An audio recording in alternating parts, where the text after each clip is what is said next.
off with our topic. And what we're going to talk about today is inspections. Because we get a question a lot about, if I have an appraisal done, do I still need an inspection? And the answer is yes, we still recommend, highly recommend an inspection. And Jen's going to tell you why. Yeah, I'm going to tell you that. I'm going to put my little handy dandy ball cap on and make sure we have some safety glasses on here.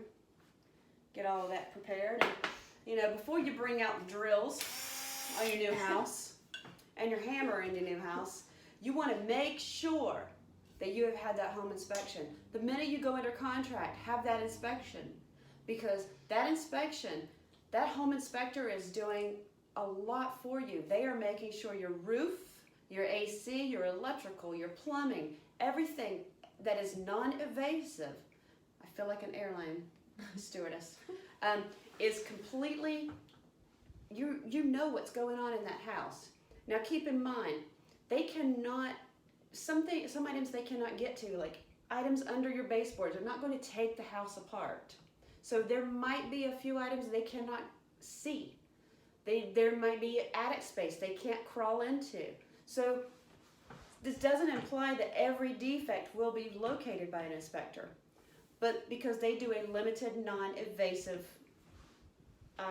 exam of the condition of the home. There's also a WDO inspection that will be done normally by a separate inspector. So a WDO is a wood destroying organisms. You may also hear it as a termite inspection, but it's not just for termites. It is anything that can destroy wood. The general home inspector, it generally takes about 1 to 3 hours to do. It depends on the size of the home, the type of home, so that even on a condo, you still need an inspection. The report, there's a report that is done. The inspector will go over what the findings the day of the inspection, and then the inspector provides a report normally within 24, 48 hours. That hammer. That's my hammer. You know how I love my tools. And then sometimes the inspection, people confuse the inspection with real estate appraiser. And keep in mind, the appraiser only gives value and the home inspector gives the condition. Mm-hmm. So that's the difference between the appraiser and the inspector.